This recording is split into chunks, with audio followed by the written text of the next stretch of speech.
Hello friends, ಎಲ್ಲರಿಗೂ ನಮಸ್ಕಾರ. ಎಲ್ಲರೂ ಹೇಗಿದ್ದೀರಾ? Welcome back. ಇನ್ನೇನು ಹತ್ತತ್ರ ಬರ್ತಾ ಇದೆ. ಸೊ ನಾವು ಹಾಸ್ಪಿಟಲ್ಗೆ ಹೇಗೆಲ್ಲ ಹೋಗಬೇಕು, ಡೆಲಿವರಿ ಬ್ಯಾಗ್ ಪ್ಯಾಕ್ ಹೇಗೆ ಮಾಡಬೇಕು, ಏನೆಲ್ಲ ನಾವು ಐಟಮ್ಸ್ಗಳನ್ನ ತೊಗೊಂಡು ಹೋಗಬೇಕು, ನಾವು ಯೋಚನೆ ಮಾಡಿ ಎಲ್ಲಾನು ನಾವು ತೊಗೊಂಡು ಇಟ್ಕೊಂಡಿದ್ದೀವಿ, ಪ್ಯಾಕ್ ಮಾಡ್ಕೊಂಡಿದ್ದೀವಿ ಅಂತಂದ್ರು ಕೆಲವೊಂದು ಐಟಮ್ಸ್ನ ಮರ್ತೇ ಹೋಗ್ಬಿಟ್ಟಿರ್ತೀವಿ. ಸೊ ಹಾಗಾಗಿ ದಯವಿಟ್ಟು ಯಾರೆಲ್ಲ ಪ್ರೆಗ್ನೆಂಟ್ ಲೇಡೀಸ್ ಇನ್ನೇನು ಡೆಲಿವರಿ ಟೈಮ್ ಹತ್ತತ್ರ ಇದೆ ಅನ್ನೋರು ಒಂದು ನೋಟ್ ಮಾಡಿ ಇಟ್ಕೊಬಿಡಿ. ಆವಾಗ ನಿಮಗೆ ನಾನು ಒಂದೊಂದೇ ಸ್ಟೆಪ್ ಹೇಳ್ತಾ ಬರ್ತೀನಿ. ಸೊ ನೀವು ನೋಟ್ ಮಾಡಿಕೊಂಡ್ರೆ ನಿಮಗೆ ಈಸಿ ಆಗುತ್ತೆ. ನಾವು ಮೈಂಡಲ್ಲಿ ಇಟ್ಕೊಂಡ್ರೆ ಮರ್ತಾ ಹೋಗ್ಬಿಡ್ತೀವಿ. ಸೊ ಒಂದು ನೋಟ್ಬುಕ್ಕಲ್ಲಿ ಬರ್ಕೊಳ್ಳಿ. ಆವಾಗ ನಿಮಗೆ ಎಲ್ಲ ಐಟಮ್ನ ನಾನು ಇಟ್ಕೊಂಡಿದ್ದೀನ ಅನ್ನೋದು ಗೊತ್ತಾಗುತ್ತೆ. ಕೆಲವೊಂದು ಸರಿ ಮರ್ತು ಹೋಗ್ತೀವಿ, ಮತ್ತೆ ಬಂದು ತೊಗೊಂಡೋಗೋ ಚಾನ್ಸಸ್ ಕೂಡ ಇರುತ್ತೆ.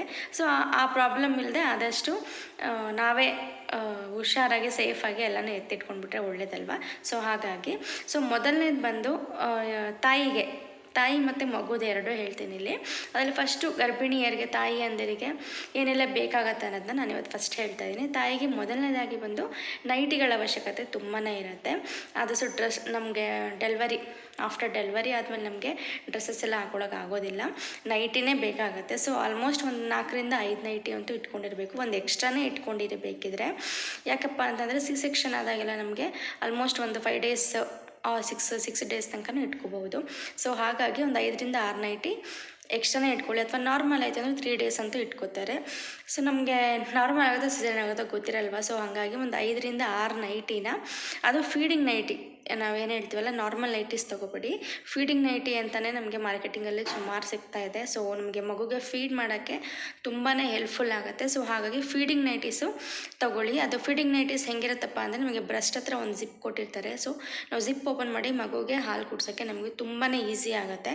ಯಾವಾಗಲೂ ನಾವು ಬಟನ್ ತೆಗೆದು ಅದು ಕಂಫರ್ಟ್ ಇರಲ್ಲ. ಜಿಪ್ ಆದರೆ ತೆಗೆದ್ಬಿಟ್ಟು ನಮಗೆ ಮಗುಗೆ ಹಾಲು ಕುಡ್ಸೋಕ್ಕೆ ತುಂಬ ಫ್ರೀ ಆಗಿರುತ್ತೆ. ಸೊ ಹಾಗಾಗಿ ಫೀಡಿಂಗ್ ನೈಟೀಸ್ನೇ ಕಾಟನ್ ಪ್ರಿಫರ್ ಮಾಡ್ತೀನಿ ನಾನು. ಕಾಟನಲ್ಲೇ ತೊಗೊಳ್ಳಿ. ಸೊ ನಮಗೆ ಸೆನ್ಸಿಟಿವ್ ಇರೋದ್ರಿಂದ ಡೆಲಿವರಿ ಆದಮೇಲೆ ಬಾಡಿ, ಕಾಟನ್ ನಮಗೆ ತುಂಬಾ ಒಳ್ಳೆಯದು. ಅದು ಬಿಟ್ಟು ಬೇರೆ ಕ್ವಾಲಿಟಿ ಅಷ್ಟು ನಮಗೆ ಆಗಬರಲ್ಲ ಅಂತ ನಾನು ಅಂದ್ಕೊಂಡಿದ್ದೀನಿ. ಸೊ ಹಾಗಾಗಿ ಕಾಟನ್ ನೈಟೀಸು, ಫೀಡಿಂಗ್ ನೈಟೀಸ್ನ ತೊಗೊಳ್ಳಿ. ನೈಟಿ ಜೊತೆ ಪೆಟಿಕೋಟ್ ಅನ್ನೋದು ತುಂಬಾ ಇಂಪಾರ್ಟೆಂಟ್ ಆಗುತ್ತೆ. ಪೆಟಿಕೋಟ್ಸ್ನ ಆಲ್ಮೋಸ್ಟ್ ಒಂದು 7ರಿಂದ 8 ತೊಗೊಳ್ಳಿ. ಯಾಕಪ್ಪ ಅಂತ ಅಂದರೆ ನಮಗೆ ಆಫ್ಟರ್ ಡೆಲಿವರಿ ನಮಗೆ ಬ್ಲೀಡಿಂಗ್ ಸ್ವಲ್ಪ ಜಾಸ್ತಿನೇ ಆಗ್ತಾ ಇರುತ್ತೆ. ಸೊ ಹಾಗಾಗಿ ನಮ್ಮ ಕಲೆಗಳಾಗ್ಬಿಡ್ತು ಅಂತಂದರೆ ಪೆಟಿಕೋಟ್ಸ್ನ ಚೇಂಜ್ ಮಾಡಬೇಕಾಗತ್ತೆ. ಅಲ್ಲಿ ಸಡನ್ಲಿ ವಾಶ್ ಮಾಡಿ ನಮ್ಗೆ ಹಾಕ್ಕೊಳ್ಳೋಕ್ಕಾಗಲ್ಲ. ಸೊ ಹಾಗಾಗಿ ಪೆಟಿಕೋಟ್ಸ್ನ, ಹಾಗೆ ನೈಟಿ ಪೆಟಿಕೋಟ್ಸ್ನ ಜಾಸ್ತಿನೇ ಇಟ್ಕೊಂಡಷ್ಟು ಒಳ್ಳೆಯದು. ಕೆಲವೊಂದು ಹಾಸ್ಪಿಟಲ್ ಹೆಂಗಪ್ಪ ಅಂದರೆ ಪ್ಯಾಕೇಜ್ ತೊಗೊಂಡಿರ್ತೀರ. ಸೊ ಅವರೇ ಪ್ರೊವೈಡ್ ಮಾಡ್ತಾರೆ. ಡ್ರೆಸ್ ಟೈಪು ನೈಟಿ ಟೈಪೇ ನಮಗೆ ಅವರೇ ಹಾಸ್ಪಿಟಲ್ಲೇ ಪ್ರೊವೈಡ್ ಕೊಡ್ತಾರೆ. ಸೊ ಅವಾಗೇನು ಪ್ರಾಬ್ಲಮ್ ಇರಲ್ಲ, ಎಷ್ಟು ಬೇಕು ನಾವು ತೊಗೋಬೋದು, ಅಲ್ಲೇ ಯೂಸ್ ಮಾಡ್ಕೋಬೋದು. ಬಟ್ ಈಗ ಕೆಲವು ಹಾಸ್ಪಿಟಲ್ ಇರುತ್ತೆ, ಕೆಲವು ಹಾಸ್ಪಿಟಲ್ ಇರಲ್ಲ. ಆಲ್ಮೋಸ್ಟ್ ಒಂದು 70 to 80% ಹಾಸ್ಪಿಟಲ್ಗಳಲ್ಲಿ ಪ್ರೊವೈಡ್ ಇರಲ್ಲ. ಈಗ ನಾವು ಪ್ಯಾಕೇಜ್ ತೊಗೊಂಡಿರ್ತೀವಲ್ಲ, ಸೊ ಅಲ್ಲೆಲ್ಲ ಇವಾಗ ಇತ್ತೀಚಿನ ದಿನಗಳಲ್ಲೇ ಪ್ಯಾಕೇಜ್ ಅಂತ ಬಂದಾಗಿಂದ ಪ್ಯಾಕೇಜಲ್ಲಿ ನಮಗೆ ಎಲ್ಲ ಇನ್ಕ್ಲೂಡ್ ಆಗಿರುತ್ತೆ. ಸೊ ನಾವು ನೋಡ್ಬಿಟ್ಟು ತೊಗೊಂಡು ಹೋಗ್ಬೋದು. ಅವ್ರು ಪ್ಯಾಕೇಜಲ್ಲೇ ಹೇಳ್ತಾರೆ ನಮ್ಗೆ ಏನೇನು ಕೊಡ್ತೀವಿ, ಏನೇನು ಕೊಡೋಲ್ಲ ಅಂತ. ಬಟ್ ಪ್ಯಾಕೇಜ್ ಇಲ್ಲದೆ ಇರೋ ಮಾಮೂಲಿ ನಾವು ಡೆಲಿವರಿ ಹೋಗ್ತೀವಲ್ಲ, ಸೊ ಅವರೆಲ್ಲರೂ ಕೂಡ ನೈಟಿ ಹಾಗೆ ಪೆಟಿಕೋಟ್ಸ್ನ ಜಾಸ್ತಿನೇ ಇಟ್ಕೊಳ್ಳಿ. ಪೆಟಿಕೋಟ್ ಅಂತೂ 7ರಿಂದ 8 ತೊಗೊಳ್ಳಿ. ಹಾಗೆಯೇ ಪ್ಯಾಂಟೀಸ್ಗಳ ಬಗ್ಗೆ ಬರೋದಾದರೆ, ಪ್ಯಾಂಟೀಸ್ಗಳು ನಮ್ಗೆ ಖಂಡಿತವಾಗ್ಲೂ ತುಂಬಾ ಅವಶ್ಯಕತೆ ಇರುತ್ತೆ.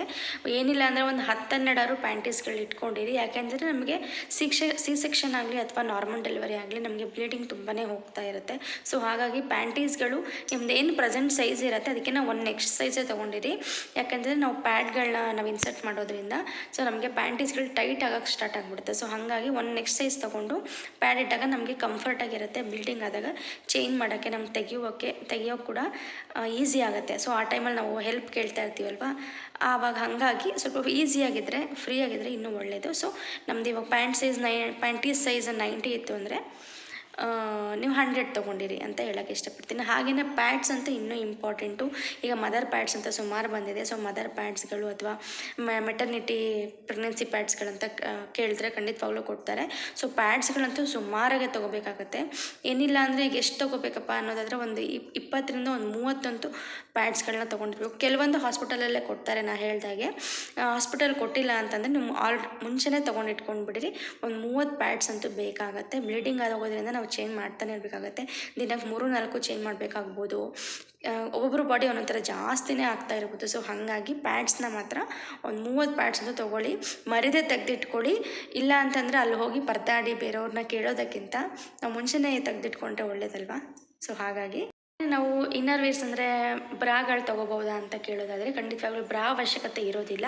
ಯಾಕೆ ಅಂತಂದರೆ ನಾವು ಮಗು ಫೀಡ್ ಮಾಡೋದ್ರಿಂದ ನಾವು ಹಾಲು ಕಟ್ಟುತ್ತೆ. ಸೊ ನಾವು ಏನೇ ಬ್ರಾ ಹಾಕಿದ್ರೂ ನಮಗೆ ಪೇಯ್ನ್ ಜಾಸ್ತಿ ಆಗುತ್ತೆ. ಸೊ ಹಾಗಾಗಿ ಬ್ರಾ ಆಲ್ಮೋಸ್ಟ್ ನಮ್ಮ ಸ್ವಲ್ಪ ಫೀಡಿಂಗ್ ಒಂದು 3 ಮಂತ್ಸ್ವರೆಗೂ ಹಾಕ್ತಾ ಇದ್ದರೆ ಒಳ್ಳೇದಂತಲೇ ಹೇಳ್ತೀನಿ. ಅದ್ರ ಬದಲು ಫಸ್ಟು ಹಾಸ್ಪಿಟಲ್ ನಾನು ಹೇಳೋದಾದರೆ ಹಾಸ್ಪಿಟಲ್ಗೆ ಬ್ರಾ ಅವಶ್ಯಕತೆ ಇರೋದಿಲ್ಲ.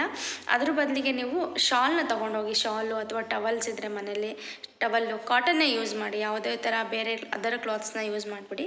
ಕಾಟನಲ್ಲೇ ಟವಲ್ಸ್ ಅಥವಾ ಶಾಲ್ಸ್ನ ತೊಗೊಳ್ಳಿ. ಯಾಕೆ ಅಂತಂದರೆ ಮಗುಗೆ ನಾವು ಫೀಡ್ ಮಾಡ್ತಾ ಇರೋದ್ರಿಂದ ಮಗು ಹೀಗೆ ನಾವು ಶಾಲ್ನ ಹೀಗೆ ಹಾಕ್ಕೊಂಡು ಮಗುಗೆ ಫೀಡ್ ಮಾಡೋದು ಮರೆಯಾಗೋದಕ್ಕೋಸ್ಕರ. ಹಾಗೆಯೇ ಒಂದು ಸ್ಕಾರ್ಫ್ನ ತೊಗೊಳ್ಳಿ, ಒಂದು 2-3 ಸ್ಕಾರ್ಫ್ನ ತೊಗೊಳ್ಳಿ, ಬೇಕಾಗುತ್ತೆ. ಕಾಟನ್ನು ಹಾಗೆಯೇ ನಾವು ಕಿವಿಗೆ ಹತ್ತಿ ಇಟ್ಕೊಳ್ಳೋಕ್ಕೆ ಕಾಟನ್ ಬೇಕಾಗತ್ತೆ. ಸೊ ಕಾಟನ್ ಇಟ್ಕೊಂಡು ಸ್ಕಾರ್ಫ್ನ ನೀಟಾಗಿ ಹಿಂಗೆ ಕಟ್ಟೋ ಥರದ್ದೇ ತೊಗೊಳ್ಳಿ. ಬೇರೆ ಟೋಪಿ ಟೈಪು ಆ ಥರ ಎಲ್ಲ ತೊಗೊಳಕ್ಕೆ ಹೋಗ್ಬಿಡಿ. ಟೋಪಿ ಟೈಪ್ ತೊಗೊಂಡ್ರೆ ನಮಗೆ ಜಾರ್ ಹಿಂದೆ ಹೊರಟೋಗ್ಬಿಡುತ್ತೆ. ನೀಟಾಗಿ ಹಿಂಗೆ ಸ್ಕಾರ್ಫ್ನ ನೀಟಾಗಿ ಹಿಂಗೆ ಟೈಟಾಗಿ ನಾವು ಕಟ್ಕೋಬೇಕು, ಗಾಳಿ ಎಲ್ಲೂ ಹೋಗಬಾರ್ದು ಕಿವಿಗೆ. ಸೊ ಹಾಗಾಗಿ ಕಾಟನ್ ಇಟ್ಟು ನಾವು ಸ್ಕಾರ್ಫ್ ಹಾಕಿದ್ರೆ ಇನ್ನೂ ಒಳ್ಳೆಯದು. ಸೊ ಹಾಗಾಗಿ ಕಾಟನ್ನು ಹಾಗೆಯೇ ಸ್ಕಾರ್ಫು ಒಂದು 3 ತೊಗೊಳ್ಳಿ, ಬೇಕಾಗತ್ತೆ. ನಾವು ಚೇಂಜ್ ಮಾಡ್ತಾ ಇರಬೇಕಲ್ವ ಹಾಸ್ಪಿಟಲಲ್ಲಿ. ಸೊ ಹಾಗಾಗಿ ಒಂದು 3 ಸ್ಕಾರ್ಫು, ಮತ್ತು ನಮಗೆ ಅದು ಡೆಲಿವರಿ ಆಗಿ ಒಂದು 5 ಮಂತ್ಸ್ವರೆಗಾದ್ರೂ ನಿಮಗೆ ಬೇಕೇ ಬೇಕಾಗುತ್ತೆ ಸ್ಕಾರ್ಫು. ಸೊ ಹಾಗಾಗಿ ಸ್ಕಾರ್ಫ್ ಆ್ಯಂಡ್ ಕಾಟನ್ನು ಮರಿದೇ ತೊಗೋಬೇಕಾಗತ್ತೆ. ಹಾಗೆಯೇ ಸಾಕ್ಸ್ಗಳು ತೊಗೊಳ್ಳೋದು ಮರಿಬೇಡಿ. ಸಾಕ್ಸ್ ಬಂದು ನಮಗೆ ತುಂಬಾ ಅವಶ್ಯಕತೆ ಇರುತ್ತೆ. ಅವಾಗ ನಮಗೆ ಕಾಲಾಗಿರಲಿ, ಕಿವಿ ಆಗಿರಲಿ, ತಲೆ ಎಲ್ಲವೂ ಬೆಚ್ಚಗಿರಬೇಕು. ಸೊ ಹಾಗಾಗಿ ಸಾಕ್ಸು ಮತ್ತು ಸ್ಲಿಪ್ಪರು, ಕಂಫರ್ಟಾಗಿರೋಂಥ ಸ್ಲಿಪ್ಪರು, ಜಾರೋ ಥರ ಪ್ಲಾಸ್ಟಿಕ್ ಸ್ಲಿಪ್ಪರ್ ಎಲ್ಲ ತೊಗೋಬೇಡಿ. ಮದರ್ ಪ್ಲಸ್ ಅಂತ ಏನೋ ಒಂದು ಸ್ಲಿಪ್ಪರ್ ಬರುತ್ತೆ, ನಮಗೆ ಮೆಡಿಕಲ್ ಶಾಪಲ್ಲೂ ಸಿಗುತ್ತೆ, ಇಲ್ಲ ಮಾಮೂಲಿ ಸ್ಲಿಪ್ಪರ್ ಅಂಗಡಿಲೂ ಸಿಗುತ್ತೆ. ಸೊ ಅದನ್ನೇ ನಮ್ಮ ಸ್ಲಿಪ್ಪರ್ನ ಪ್ರೊವೈಡ್ ಮಾಡ್ಕೊಳ್ಳಿ. ಅದು ಸಾಫ್ಟಾಗಿರುತ್ತೆ ಮತ್ತು ಜಾರಲ್ಲೇ.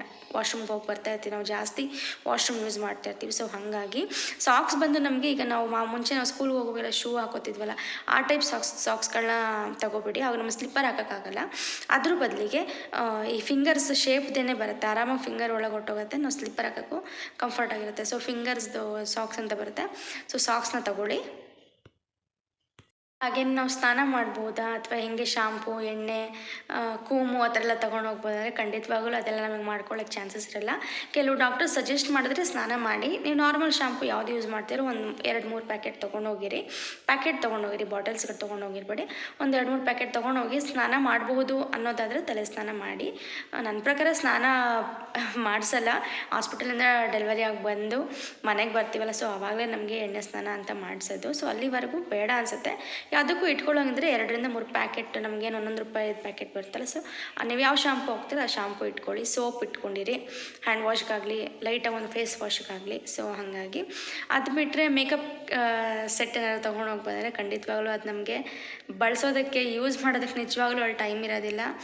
ನಮ್ಗೆ ಅಷ್ಟು ಏನು ಹೇಳ್ತಾರೆ, ನಮ್ಗೆ ಅಷ್ಟು ಶಕ್ತಿನೂ ಇರೋದಿಲ್ಲ. ಸೊ ಮೇಕಪ್ದು ನಾವು ಏನೇ ಐಟಮ್ ತೊಗೊಂಡು ಹೋಗಿದ್ರು ವೇಸ್ಟು. ಅದ್ರ ಬದಲು ಕಪ್ ತೊಗೊಂಡೋಗಿ, ನಾವು ಕಣ್ಣಿಗಿಡೋ ಕಾಡಿಗೆ ಕಾಜಲ್ ಅಂತ ಹೇಳ್ತೀವ. ಸೊ ಕಾಜಲ್ ಒಂದು ಇಟ್ಕೊಂಡಿರಿ, ಮಗುಗಿಡೋದಕ್ಕಾಗಲಿ, ನಮಗೂ ಬಾಣ್ತಿಯರಿಗೂ ಕೂಡ ಕಪ್ ಇಡ್ತಾರೆ. ಸೊ ಹಾಗಾಗಿ ಕಪ್ ಒಂದನ್ನು ಇಟ್ಕೊಂಡಿರಿ. ಈಗ ನಾನು ಅಮ್ಮಂದಿರಿಗೆ ಏನೇನು ಅವಶ್ಯಕತೆ ಇದೆ ಡೆಲಿವರಿ ಟೈಮಲ್ಲಿ ಅನ್ನೋದನ್ನ ನಾನು ನಿಮ್ಗೆ ಹೇಳಿದೆ. ಈಗ ಮಗುಗೆ ಏನೆಲ್ಲ ಬೇಕಾಗತ್ತೆ ಅನ್ನೋದನ್ನ ನಾನು ನಿಮಗೆ ಹೇಳ್ತೀನಿ. ಇದೆಲ್ಲವನ್ನು ನೀವು ಡೆಲಿವರಿ 2 ದಿನ 3 ದಿನ ಇದೆ ಅನ್ನುವಾಗ ಪ್ಯಾಕ್ ಮಾಡ್ಕೊಬೇಡಿ ದಯವಿಟ್ಟು.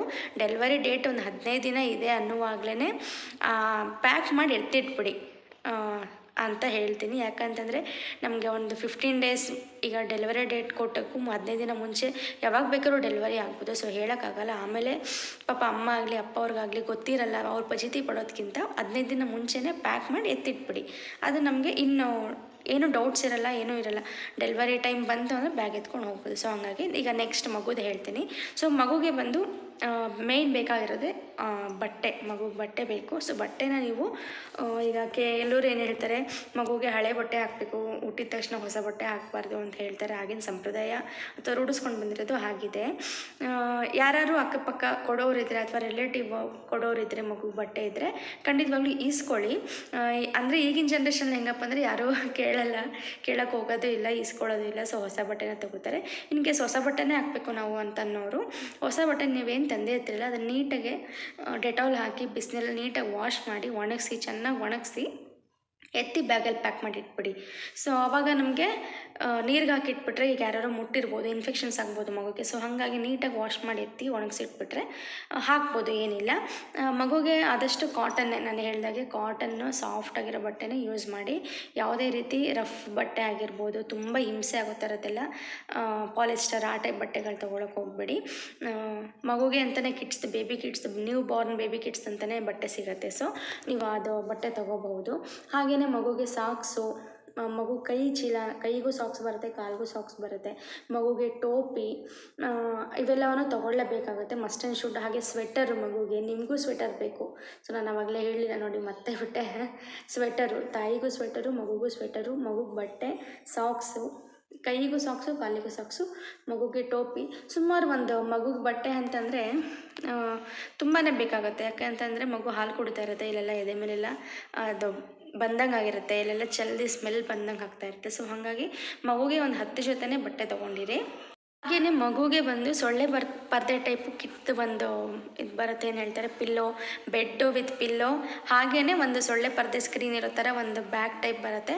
ಸೊ ಅದು ತುಂಬ ಇಂಪಾರ್ಟೆಂಟ್ ಅಂತ ಹೇಳ್ಬೋದು. ಯಾಕಂದರೆ ಹಾಸ್ಪಿಟಲಲ್ಲಿ ಹೇಗೆ ಮೇಂಟೆನೆನ್ಸ್ ಮಾಡಿರ್ತಾರೆ ಅಥವಾ ಹೇಗೆ ಗೊತ್ತಿರಲ್ಲ, ಸೊಳ್ಳೆಗಳು ಇರಬಹುದು. ಸೊ ಹಾಗಾಗಿ ಮಗುಗೆ ಯಾವುದೇ ರೀತಿ ಇನ್ಫೆಕ್ಷನ್ ಆಗಬಾರ್ದು ಅಂತ ಅದು ಕಿಟ್ಗಳು ಸಿಗುತ್ತೆ ನಿಮಗೆ ಹಾಸ್ಪಿಟಲ್. ಅದು ಏನು ಹೇಳ್ತಾರೆ, ಸೊಳ್ಳೆ ಪರ್ದೆ ಎಲ್ಲ ನೀಟಾಗಿ ಫಿಟ್ಟಾಗಿರೋ ಥರ ಜಿಪ್ ಓಪನ್ ಮಾಡೋದು, ಮಗು ಎತ್ಕೊಂಡು ಫಿಟ್ ಮಾಡೋದು ಮತ್ತು ಮಲಗಿಸಿ ಜಿಪ್ ಹಾಕೋ ಥರ ಇರುತ್ತೆ. ಸೊ ಅದನ್ನು ಕರ್ಟನ್ ಟೈಪು ಅದನ್ನು ತೊಗೊಳ್ಳಿ.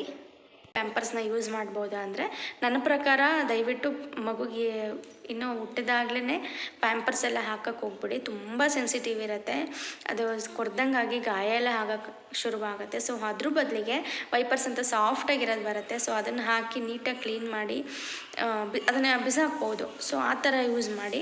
ಪ್ಯಾಂಪರ್ಸ್ ನನ್ನ ಪ್ರಕಾರ ಬೇಡ, ಅದ್ರ ಬದಲು ಕಾಟನ್ದೇ ನಮಗೆ ಸಿಗತ್ತೆ ಬಟ್ಟೆ ಟೈಪಲ್ಲಿ ಕಟ್ಟೋ ಥರ. ಸೊ ಅದನ್ನು ಹಾಕಿದ್ರೆ ತುಂಬಾ ಒಳ್ಳೆಯದು ಮಕ್ಕಳಿಗೆ.